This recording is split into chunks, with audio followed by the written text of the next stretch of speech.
Hello, everyone, and welcome to Us Democrats here on Access Nashua. My name is Dave Tenza, chair of the Nashua Democratic City Committee.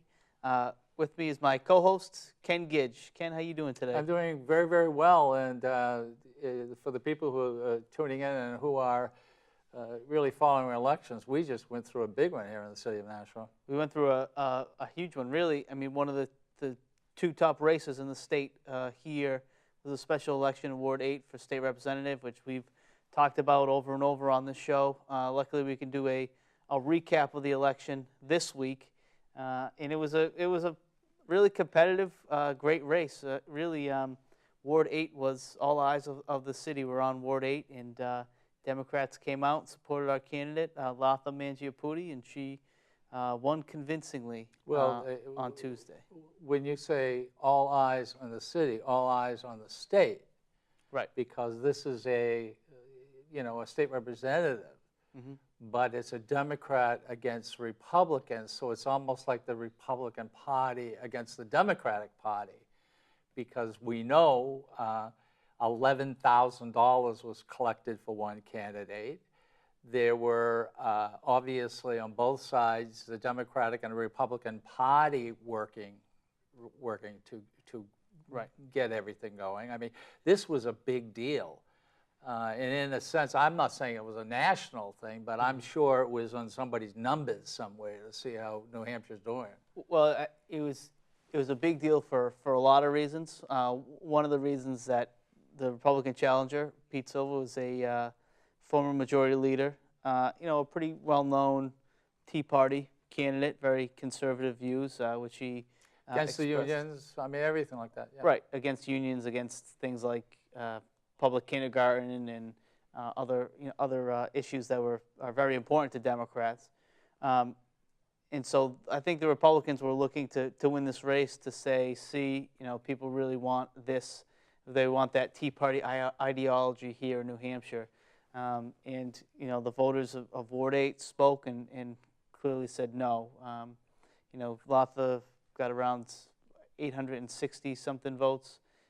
Pete Silva got around 700 votes. So, in a special election like there was 200 something. Well, difference, it was, yeah. Right.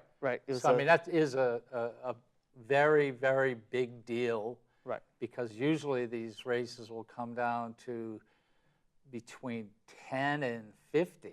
Right. And in fact, there's one that I think is tied in the city, or there's a 6-vote difference. So, it was very interesting. And to watch the campaign, I mean, I really think that Nashua, anyone who's truly interested in politics really has an opportunity just to look back at this, because this really just wasn't about Mangiapudi and Silva. This was Democrat Party against Republican Party, and that's how they took it. Right. Oh, absolutely. And let's be clear about this. Senator Ayotte is from Nashua. She wants Nashua Republicans to do well. Jennifer Horn, who's chair of the New Hampshire Republican Party, new chair fairly recently, is from Nashua, has run campaigns here before, wants her home city to do well for Republicans. So the Nashua Democrats, I like to say, bear a heavy burden for Democrats across the state, because seemingly a lot of state Republican figures come from right here in Nashua. But the last two elections, really the last three elections, because we had a special election in Ward 4 earlier in the year, which the Nashua Democrats and State Representative Pam Brown won. Nashua Democrats have done very well. And I think you're right. I think the way Latha ran her campaign is a great case study of how a campaign should be run. I mean, first of all, Latha was a terrific candidate who was positive, she was upbeat, and she worked hard to do things like go door to door, talk to her neighbors. When you say work hard, let's underline that. From the moment she got up till she went to bed, she was out there. And there is nothing like, and I know I've done 3 campaigns, and I just tell people, you can send anything out you want, but people just really want to see you. Right. They want to know that you're coming to them, you're you're acting responsible. I've got a record now, so they can look at it. But they really want somebody to go up and say, "Hi, how are you? I really want your vote," and mean it. Right. And she was just, I mean, a case study. I think the Democratic Party, we should really do something about this to take a look at it, because this was done, I can't say seamlessly, but it's about as good as you can get. But remember, we make $100 a year, and $11,000 one candidate collected? That's a wow. That is, and I mean that's impressive for any campaign, for any candidate, and those things go towards the mailings that are put out. They go very expensive. I know. They are very expensive, and try signs. Signs, right? Ads. Signs used to be you could get them for $1.50. Now they're like $6 a piece. If you want one to last, right? All right. Right. More than one election. Yeah, more than one election. Right. Right. So I mean, it can be expensive, but no matter how much money you spend, and I'm sure you know this, nothing substitutes for knocking on people's doors, making phone calls to people, working hard to let them get to know you. And one of the other things that Latha benefited from is just her experience in the neighborhood. I mean, she was PTO president of Bicentennial Elementary School when her kids went there. She was on the school committee when they opened up Nashua High School North. So even some of my neighbors who wouldn't typically maybe go out and vote in a special election, who generally vote Republican and probably wouldn't support a Democrat, they knew Latha and they trusted her, they like her, so they were comfortable going out and voting for her. And I mean, I don't want to. I, in a way, want to just say something about Pete Silver. I mean, he made a couple trips along the way during this, but I always say nobody loses. You come in second. A loser is someone who keeps complaining about it. All right, and as far as I know, Pete is letting everything rest, which is really good. But you got to understand, he worked hard too. Oh, I don't doubt it. I mean, there's here is a good person. His ideology is, excuse me, in my opinion, wacky to a degree, and that's probably the only reason. It's probably, maybe if he was a Democrat with Democratic views, he probably would have won. Well, with Democratic, sure. I mean, yeah, clearly, that's clearly stupid, their really. issues, their views on the issues with the side of the race. What I was there when they posted in Ward 8, posted the election results. Now, tell me, how did they tell the people? How did they post them? Sure. So if you're inside, you can be inside. Yeah. Matter of fact, it's legal. We're so transparent. Right. It's legal for anyone to be there when they open the machines. Right. So if you don't want to wait for the Telegraph to post the results later on that night, or patch or something like that, you can actually be at the ward. And this election, because they were the ballots, they were counted electronically. At the end of the night, once all the ballots are fed through the machine, the moderator will press in whatever buttons, codes he presses in, and it'll essentially just be like a receipt, right? Of the ballot count. It looks like a receipt you get from a grocery store, right. And then they put post it up, and all these people are trying to look at it. Yeah, and as much as we knew going into election day how many people we had identified as supporters of Latha, and so we knew how many people we thought would come out and vote for her beforehand. And we knew what the total vote count was. But still, you never know at the end of the day when they say... You don't know. You don't know. I mean, you just can't. Even the most coordinated campaigns, there's people you aren't going to reach during the day. There are people who don't show up, who expect to show up. So anyway, they post the results. And even before they post the results, what was striking to me is that Pete Silver was there with some of his supporters, and they were, again, nice people. Yeah. Republicans from the ward. One of the state representatives from Nashua was there, Republican state representative with him, a couple of younger people from the state party, the Republican Party chair here in Nashua. And I look over, and they're all white men standing there, varying ages, but all white men. And then I look around the people who were there with Latha, and she's obviously of Indian descent, and her kids are there, her sister's there. But it was just a much broader coalition. People of color, young people, old people who were there. Women. Women and men. Yeah, women do very well in the state of New Hampshire. They do. And I always say to women, you do well because men support you. Mm-hmm. We do well because women support us. And when we all work together as a unit, whoever works as a unit, you can't lose. Right. You can't Right. lose. But Right. is Mujibidi qualified? Oh my God, she's. I mean, let's put it this way. I don't want to say this, but if I was in her ward, or wards were changed around, and it was a decision, and I was the outsider to have Ken Gidge or to have her, I'd probably vote for her. I mean, she's that qualified. Right, and she's got the energy and the passion. But I just thought that was so striking as you know, kind of I don't want to say what's wrong with the Republican Party, but you know, I think the base of the Republican Party was reflected in that room, and the base of the Democratic Party was reflected in the room. That's a very, very good point. In fact, when they did the national conventions for Republicans and Democrats, they would pan across, you know, the Democrats when they had their conventions, and then the Republicans. And there's a difference. I mean, you know, few women, mostly men, mostly white.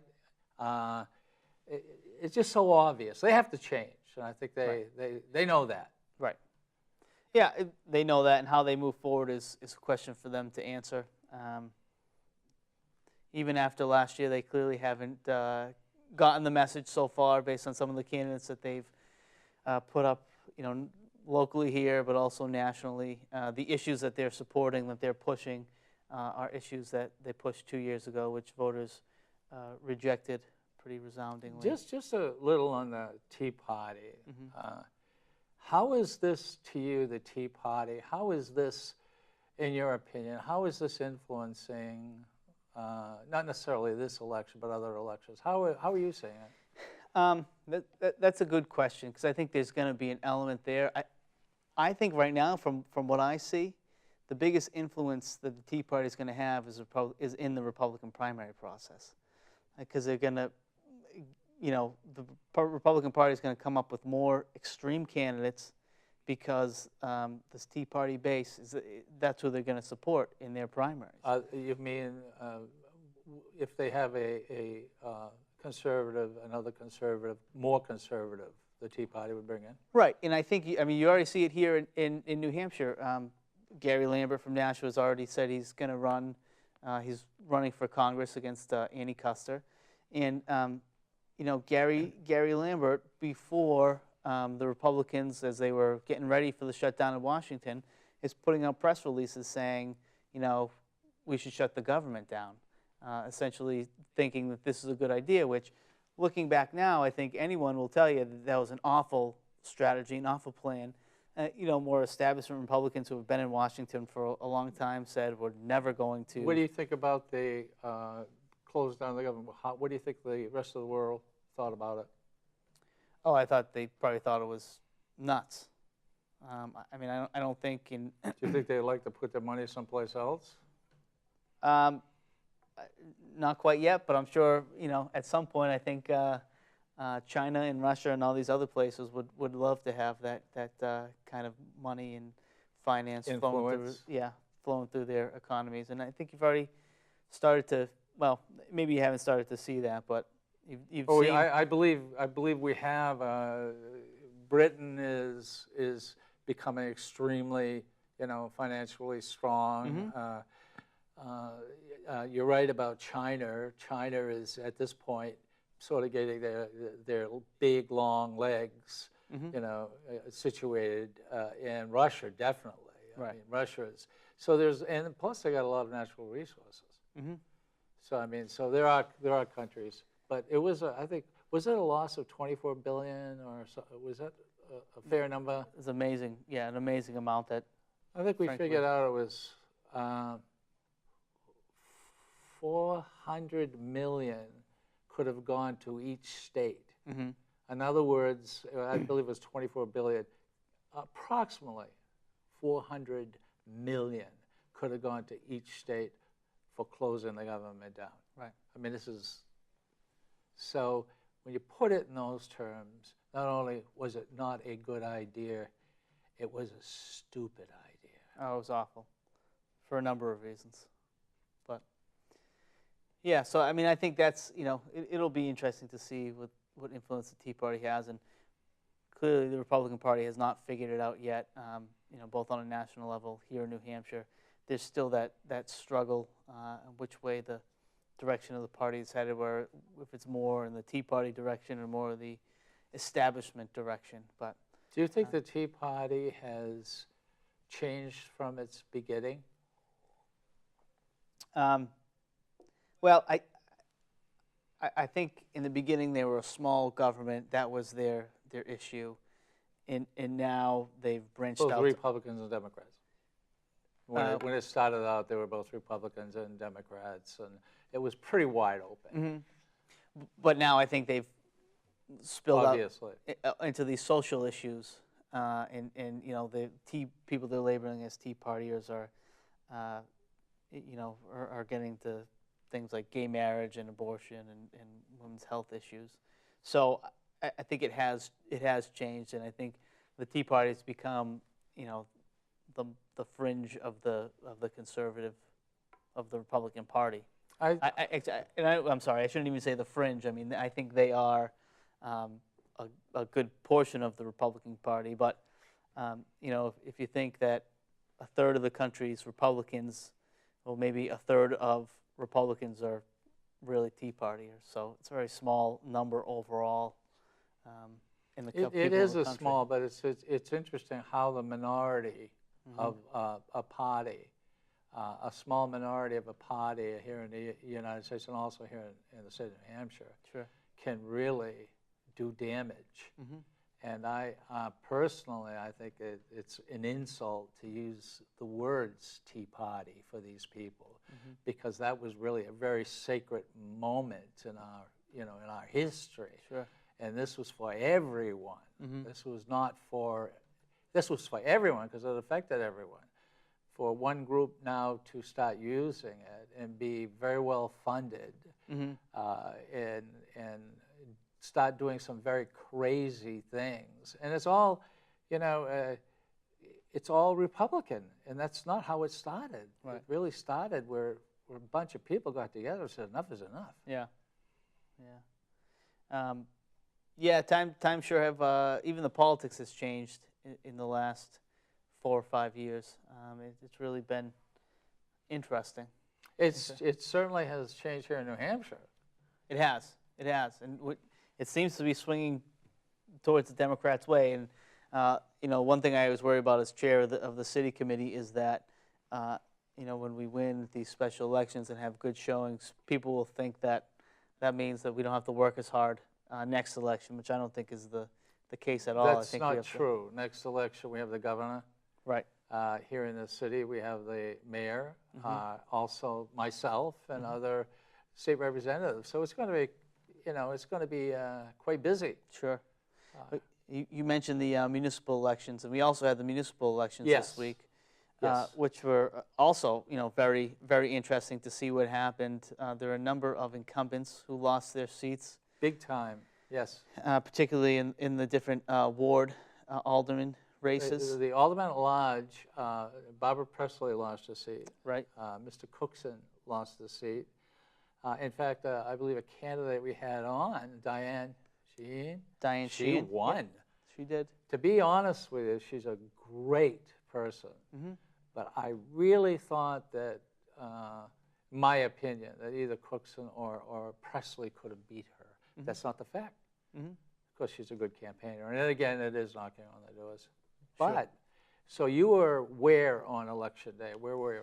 I was over at Ward 4 for a little bit in the morning, and then most of the time I was over in Ward 8 making phone calls, knocking on doors, making sure people got out to vote. Still doing that, huh? Still doing it. Still doing it. You know, I don't mind doing it. I think it sets a good example for other Democrats, and it's, you know, I probably annoy my neighbors more than they'd like, but I think that's what wins elections, is how you move people and get them out of their house on election day. Yeah, I was in Ward 6. That's my ward, and our alderman is Alderman Chassie, and he obviously had to work. Couldn't either take the entire day off. He had the firemen and the teachers union were there from, I think, 6 to 10. My wife went there till 11:30. I stayed there till 3:30. She came back, and as soon as she came back, Alderman Chassie came and the fireman came back. So he was a little slim. So we spent some time out there, and he won by about 40 votes, which is okay. Sure. And what was the turnout in your ward? Because, you know, especially in these, you know, the turnout in Ward 8 was high because of the special election, because the state party was working hard to get people out there. So I think the turnout was around 1,400 voters. I can tell you exactly, and there's a reason why. I ran against Chassie once before, okay? And I know I could beat him, of course. Sure. That's what you're thinking. So, and I did some work. I didn't do much work, but I did some work. But he's been there a while. So election day, all right, election day, it was like the other day. The sun was out. There was no rain. Yep. It was a little cool. It was just okay. It was just a great day. Right, it was Easy outside for people to travel. Yep. And 630 people came out. I got 300 and he got 330. Okay? Yeah. This election, it's so hard to believe. 635 people came out. Wow. 10 people more than before. That is just awful. Right. Well, that is. You know, when I was at Ward 4 in the morning, there were plenty of people standing out with signs, and but people were trickling in. And generally, at the polls, you see a rush in the morning, before 9 o'clock, and then maybe it slows down between 9 and noontime. A couple more people, there's another push, and then after work, in Ward 4, I think there were probably about 500 people who voted, maybe not even that many. But it's too bad. It's too bad that that people aren't motivated to go and be involved in the local elections and in the municipal elections, because there are so many issues that the aldermen decide, the mayor decides, that affect our everyday lives, affects our quality of life here in the city. There are countries around the world that think we're crazy to have elections on a Tuesday. Why don't we have elections on a Saturday? Okay, Well, maybe not on holy days, but they do have elections during the weekend. The turnout obviously is much larger. There are people who leave Nashua and go to Boston early in the morning and can't vote. Right. I mean, there's a lot of people who want to. There's a lot of people who should have and know that. And then there are a lot of people who say, geez, I really wish I could have, but I really couldn't. Maybe, we ought to get something going to change the day. Yeah. Well, a lot of states, too, are well, first of all, if you can't make it to the polls on Election Day, then you could always get an absentee ballot, too. I hope people know that. Yes, absentee absolutely. Ballot from the city clerk's office. So there are other alternatives if you can't get there on Election Day. Also, there are more than one day for elections. Some states. Some states do the early voting. Early voting. I was thinking, I think it would be interesting during these municipal elections. Even for the mayor's race, there are only 7,000 to 8,000 votes generally cast. but they closed down the whole school system for the day. I was sitting there thinking, wondering if it makes sense just to have one location where people vote on during these municipal elections, because to staff 9 different polling locations is difficult. Those people who work at the polls on election day do a great job. It's a full day's work. It's very tedious, strenuous. I mean, it's not easy to sit there and check people's name and make sure everything's going all right all day long. It really does. It would wear on me. I'm sure it wears on the people. Yes, who do it. and I did thank them. I always make it a point. If you go in there, you're going to understand these people are really doing this for very little. Mm-hmm. I mean, like, why get up in the morning to do this? And they're there, Right. from beginning to end. Yep. Absolutely. With a couple breaks, but I mean, most of the time you walk in there. So, but it would be nice to have a couple days for election.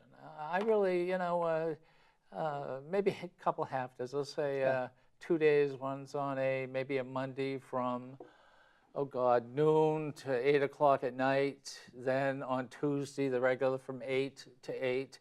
I think more people obviously would vote, make it easier. Yeah. Well, That's something we got to look at, I think. And then the Republican states who did this, which was very good. Mm-hmm. I mean, the southern states are stopping it. Right. Because the people who were going out were really people who felt strongly that the Democratic Party was more helpful. Right. Now they're stopping it. Right. It's not benefiting them, unfortunately. One of the things about the municipal elections and all the turnover, the change that's going to be interesting here in the city, it's been reported on in the Telegraph this week, is that there's a couple of the aldermen who are trying to make a change in the leadership of the board. Specifically, I think Dan Moriarty, who's won one of the at-large seats. Make a change in who will be heading president.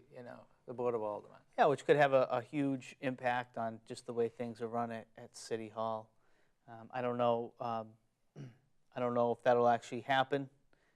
Brian McCarthy, who's the board president now, seems to have good support on the board. But these elections are nonpartisan, right? The city elections. Well, technically, they're supposed to be nonpartisan. Correct. I don't even know if Chassie is a Republican or a Democrat, to be perfectly honest. Mm-hmm. My alderman. Yeah. It seemed to me there was a coordinated effort by, if not the Republican Party, certainly people on the Board of Aldermen who are Republicans to try to get enough votes on the board. What do you think? What do you think is going to happen? I think the board. I think Brian McCarthy will probably stay as the board president.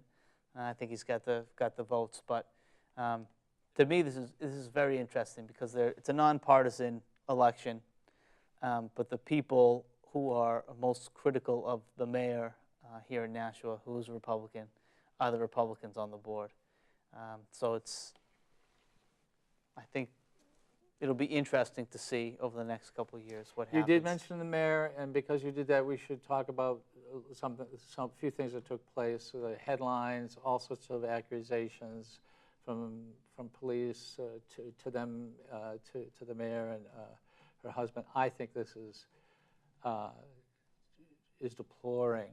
I think personally, there's never really a coincidence in the way this all came about, and especially with the police have not, agreed to union contracts.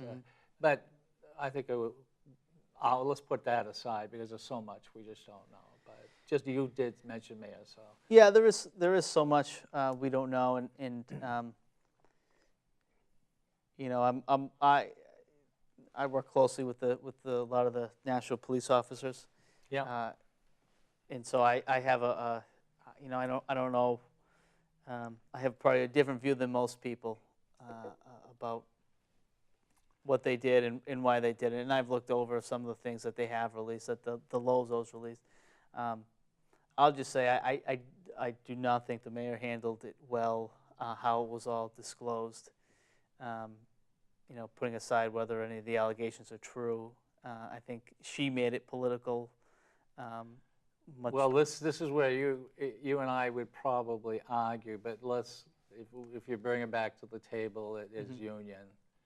And you know, we deal with people, but what it comes down to is it's a union thing. And by the way, I have voted for unions. I am a union person, but I've argued with unions. But they always know that from police, especially teachers, where I'm putting in another bill for the teachers. I mean, so let's find out what happens. This is going to be very interesting. And good topic for another show. Yes, and as a Democrat who would be running should be running for re-election. So there's a whole bunch of things to talk about.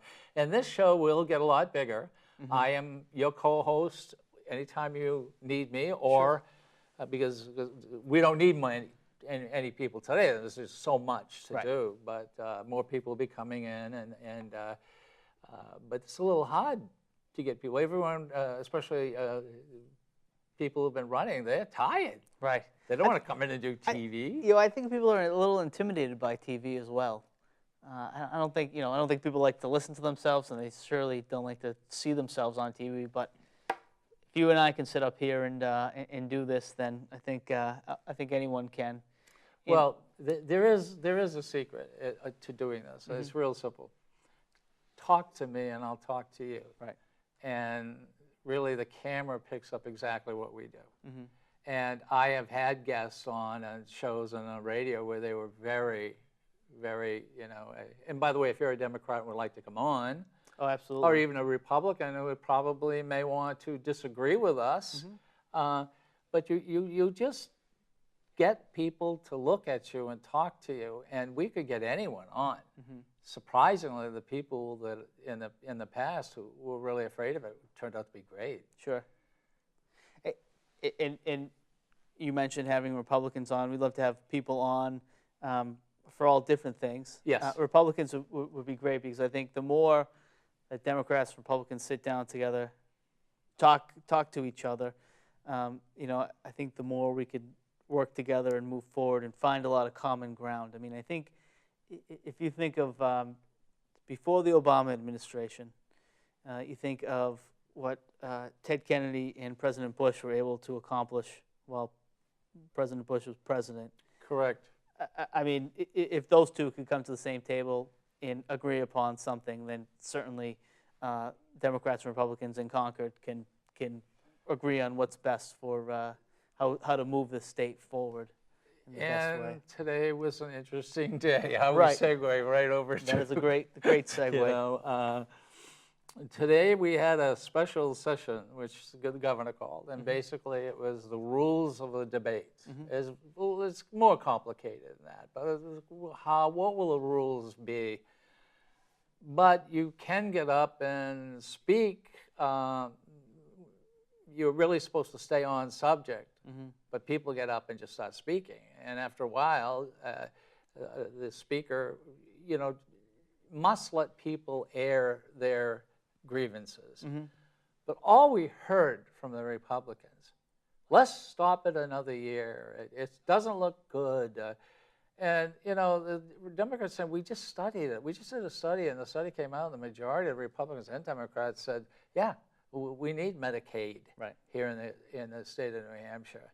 And to see this, Republican after Republican after Republican asking for votes on a suggestion, not even it was so, we voted like 5 or 6 times on nothing. Oh, really? And just because if you call for a vote and you have a certain amount of people stand, it can be a vote. That's because this is the way we operate in this state. I'm not sure how other states, but I think it's very democratic. But democracy sometimes gets a little confusing.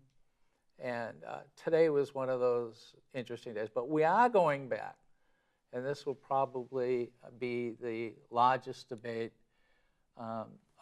probably of my time being up there. Really? You think it's the biggest issue or the biggest change in government since you've been up there? Yeah, what do you 6 think years? about Medicaid?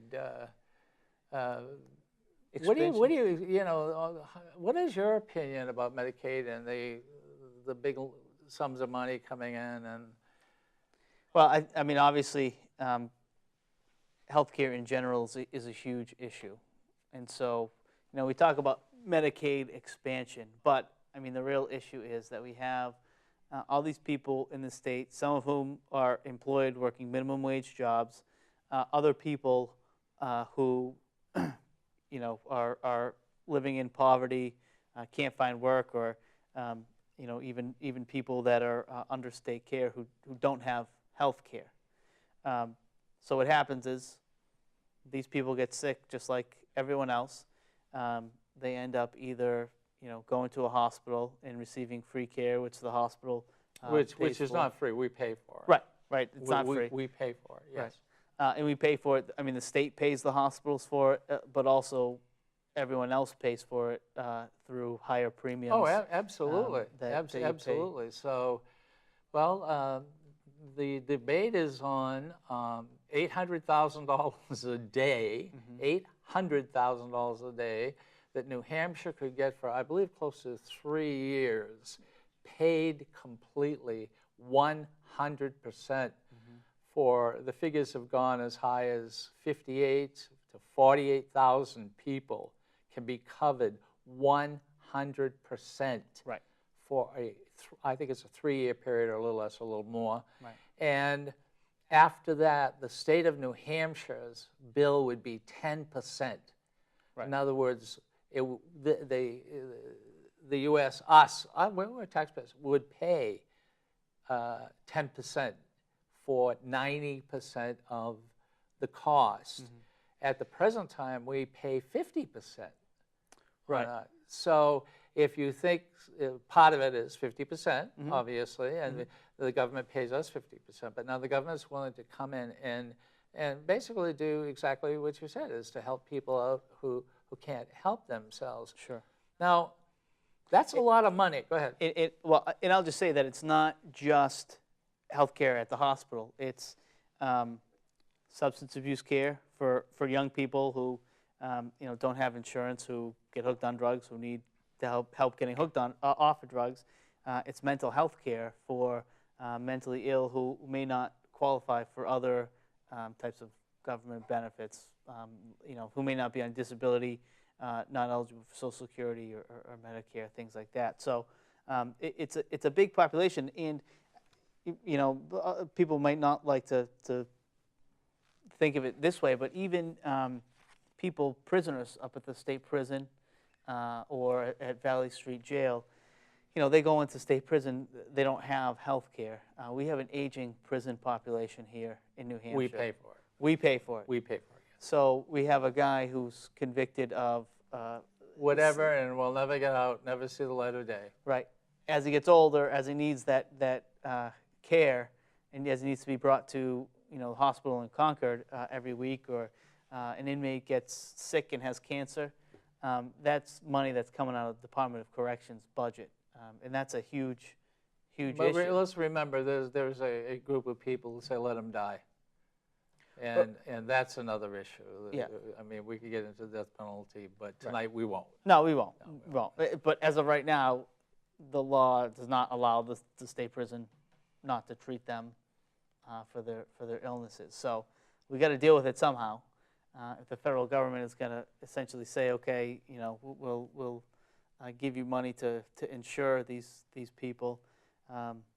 The argument from one person, I asked, are you for Medicaid? And he said, absolutely not. I'm for nothing.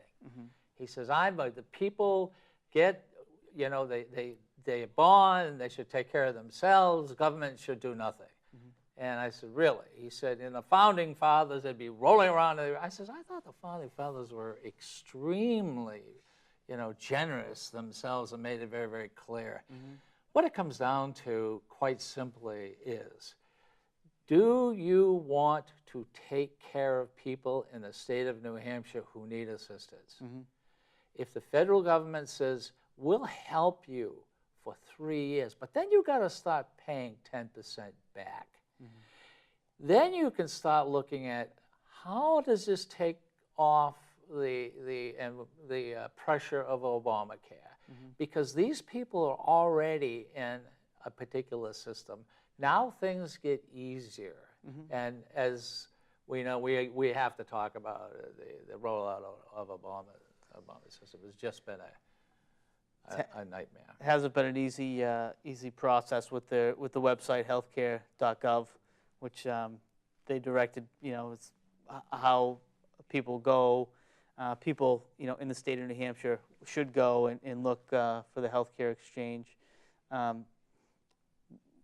It hasn't been smooth for us here in New Hampshire. Other places it has been a lot better, and those are the states that opted to run their own healthcare exchange. Places like New York, places like Kentucky, they have had more success because the state came in and managed it at a state level, whereas last session, the elected Republicans who controlled the House and Senate. Who is Bill O'Brien got a bill through that made it illegal. In other words, made it illegal for us as politicians to try to pass something so we could bring an insurance exchange. We could do the insurance exchange. Right. It would go easier, it would go smoother. Their argument was it would cost $30 million. And I go, well, I don't think that's the case. But look at what's taken place here. We've talked about this before. Nashua lost a hospital because there's one insurance company. Right. I think Portsmouth lost a hospital. I think Concord lost a hospital. I mean, hold on a second. How'd they lose this? Right. So I spoke to the previous commissioner of the health division in our state. She did. I think she did about 30 things. She's so smart. And I asked her. I said, "What were you thinking about when you came out with Nashua One Hospital and St. Joe's is a religious hospital, which was some issue to some people. Sure. What were you thinking about? Oh, well, the doctors now from this other hospital are forming their own little thing, and now they can work with us because we will finance them." And I'm thinking, what? What are you doing? So you want to put one hospital out of business to a degree? If we had the ability to set up our own exchange, we are beholden to no one other than ourselves. The federal government is, which a lot of people, fight against, but yet they passed a law where we couldn't take care of ourselves. Right. The very people who don't want to take, monies for Medicaid, are the same people who voted against us. Right. And you hear a lot of people talking with this health care debate, both with the Obamacare and with the Medicaid expansion, about a New Hampshire solution, a solution that we craft that's good for us here in New Hampshire and good for our population, good for our government. We can only craft a New Hampshire solution when everyone's at the table and everyone's working together. If there's one whole half of the government or a third of the government, state government, that's trying to delay it. They can't stop foul it up. They can't. Really. It's almost a strategy that they think, okay, if we can just delay it enough until everybody gets tired of us banging on the door. Right. Or we get the majority again. Oh yes, let's wait for the majority, and then we can do what we want again. Right. But where is look, I know Republican, and I want to say elected Republicans. All right, because there are Republicans watching this show. Sure. Who feel a great deal we do and don't feel the way they do. but the elected Republicans in the state of New Hampshire, what goes through their mind when you hear 58%, 61% of the people who get Medicaid are women? Mm-hmm. And the Republican Party's having a hard time with who? Women. Mm-hmm. And I think to myself, like, putting that aside, just getting the women, men out of the way and thinking of caring for those people who can't care for themselves. And you brought up a point about mental illness, and of all the things that maybe Republicans should push and Democrats should push, or Democrat or Republican pushes more for mental health. We're seeing what's happening around the country. Right. And it's pretty bad. We need the Republicans just to wake up, or if you're out there, call whoever your Republican elected official is and tell them, hey, we need help. Right. We can't do it all ourselves. Financially. What I've seen over the last couple of years, 2 years ago when the state budget came out, a lot of the services here for people with drug addictions, people with mental health issues, were cut in the city of Nashua. Yes. Or even the state of New Hampshire. I was on the executive council up in Hillsborough County. I was on the executive council. There were 4 of us, and there were, I think, 18 Republicans. They got away with everything. Mm-hmm. Mental health, judge came in and said, hey, this person comes before me, I in turn can send them here, and this is what happens. And again, mental illness. It's awful. And so what happens when those programs are cut, I mean, the problem doesn't go away. That's the problem. And so now you have people with mental illness who aren't getting the treatment that they need, but they're still out in the community. You're having people with drug problems who are still out in the community but not getting the treatment that they need. And so, I tend to think that all of that contributes to, the spike in burglaries that we've seen over the last couple of years. Yes. Robberies, those there's no types question of crimes. about that. So this Medicaid expansion, though, is a way to cover people so they can get those services. And again, for the next 3 years, it's not the state paying for them. It's the federal government paying for them. Which is the money we have given. Let's get this straight. We've talked about this before. Yeah. Look, let's say New Hampshire gives our government $1 billion. I don't know exactly what we give the federal government. Mm-hmm. So it's okay to get some of that money back. Right. There are states that put in, let's say, $1 billion, and they get back $1.5 billion because they need things. Right. So we up here are subsidizing them. Mm-hmm. So when I hear people saying, we don't want to take the money, the federal government, it would stop it. If you want to pass a law that we take no more than we put in, right? Okay. But people have to realize that we can take it. One other thing about getting back to mental illness, I think it's very important. You have to understand that some of these people don't need much help. Mm-hmm. Some of these people had husband had jobs, good father, good mother, 2 kids, just being really good. Mm-hmm. All of a sudden, very secure. The work ethic is there. I mean, they've been brought up to work. Their children are good, and the mother loses a job. Mm-hmm. Well, they got to cut a little. Then the father loses the job. And all of a sudden, one of them is at McDonald's, and which is a takedown from what they did, but they're doing something. Yeah. And then all of a sudden, they start to lose their house. Mm-hmm. Well, mental illness is lots of stuff. Right. And we need monies to get people through some of these awful things that take place. And they don't need much. Right. So they don't need much, and really it's a social safety net, and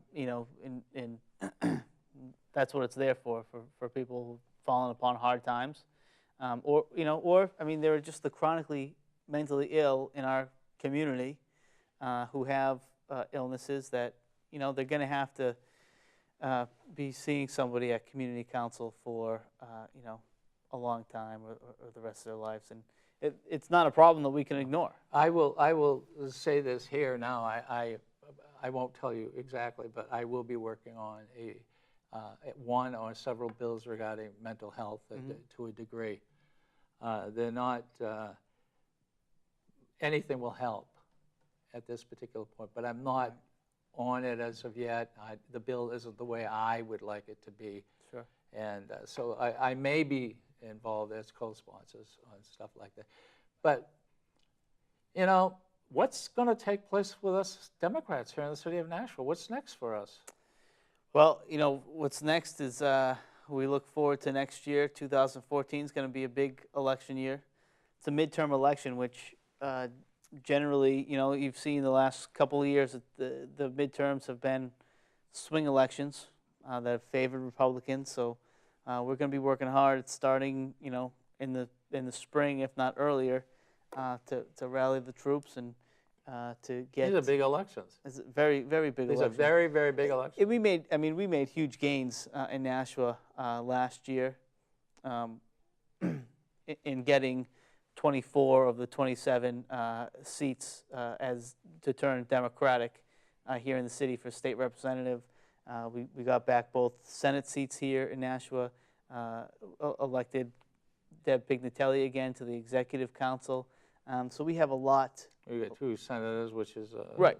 Gilmore and Yeah. Lasky, which is that's really good. Yes. So we have a lot to defend. And the way that the districts were drawn a couple years ago in 2010, they don't necessarily favor Democrats. So, for instance, Peg Gilmore has 3 wards in Nashua, but then her district essentially stretches the southern half of the state from Nashua all the way out to Ringe, which is just yes, a huge district. A huge area, lots of people, but spread apart. Spread apart, right. In the towns generally tend to vote more Republican than the cities do. So it's a tough district. But what's taking place? When's our next Democratic meeting? Where is it going to be? Do you have any? We settled that as of yet? We have the meeting dates, December 9th, which is the second Monday of December. We meet the second Monday of every month. Typically, we meet at 7 o'clock at the National Public Library down in the theater. Down in the theater, which is a great place. It is a great place. I didn't like it at first, but I like it. Yeah, it's nice. We try to keep it lively. I think this year was an off year, so we did a lot of organizing. We had elections early in the year, but we try to do some fun stuff as well. And everybody is obviously welcome. Everyone's welcome. If you're a Democrat, if you're independent and want to just check us out, we certainly have a lot of independents who worked hard on President Obama's campaign. Don't quite want to register as a Democrat, but certainly lean that way politically. And we do have people who change parties, people who want to learn a little bit more. How can they get a hold of you, first of all? Best way to get a hold of me is through my email address, which is dave.tenza, it's TENCZA @gmail.com. We have a website that's always kind of in the works, which is NashuaDemocrats.com. If anyone wants to help out and help us out with the website, please get in contact with me. We're always looking for volunteers to kind of update things and learn how to use WordPress and learn, just a little. It's hard. It's hard. I don't think people realize Democrats are, everybody thinks we're not big spenders. We're cheap. We are. That's the New Hampshire way. That's a new, and frugal. I said this before. A mediocre liberal up here is a conservative almost every place on planet Earth. Yeah. Well, that's the history of New Hampshire, though. That's what makes New Hampshire Democrats, Nashua Democrats special. So yes, please check us out, NashuaDemocrats.com. Representative, I think that's all the time we have for this week. That's right. Thank you very much for being here again. And for us Democrats, I'm Dave Tenza, and we're here on Access Nashua. Thanks.